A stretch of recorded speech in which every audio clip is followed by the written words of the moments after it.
Hi, ako po si Master Hans at narito po ang 12 Animal Zodiac Forecasts, prediction, gabay, ang swerte o hindi swerte, kayo pa rin po gumagawa ng swerte nyo po dahil kayo po ang gumagawa ng inyong kapalaran.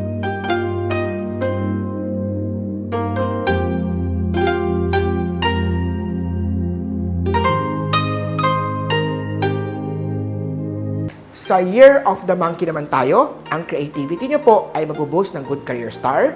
Ang pagpo-post sa social media naman po ay posible mag-boost naman po ng negosyo star. Meron din pong output and achievement ang Year of the Monkey, gamitin ang creativity. Sa Love Star, magandang taon to na mag-baby dragon, magpa-feng shui na ng bahay tindahan.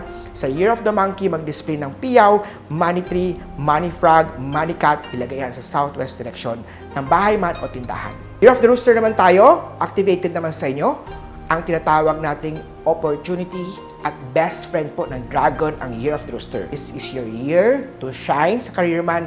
This is your year to expand your business. Careful planning and fast execution. Tuloy-tuloy maglagay ng wealth path, ng money bar, maglagay ng dragon sa southeast direction. Rooster ngayon na to, very good. I-cure lang po ang west direction ng 5-element pagoda. Pang-cure yan sa 5 Yellow Wings Fortune Star. Ang Year of the Dog naman, ang direct kalaban ng Year of the Dragon. Year of the Dragon, not your year. Do not be aggressive sa career. Do not be aggressive sa business expansion. Love Star ay activated sa mga single, makakahanap ng love and romance. Sa may partner naman, ang pagiging third party o paglaloko sa relationship ay magdadala ng hiwalayan. Year of the Pig naman po, may examination luck star at may career luck star o may love star ang mga Year of the Piggy. This year sa negosyante, magandang taon to, pagiging creative, magkaroon ng mga ideas sa career man, sa opportunity, sa pera man, ay maganda sa Year of the Piggy.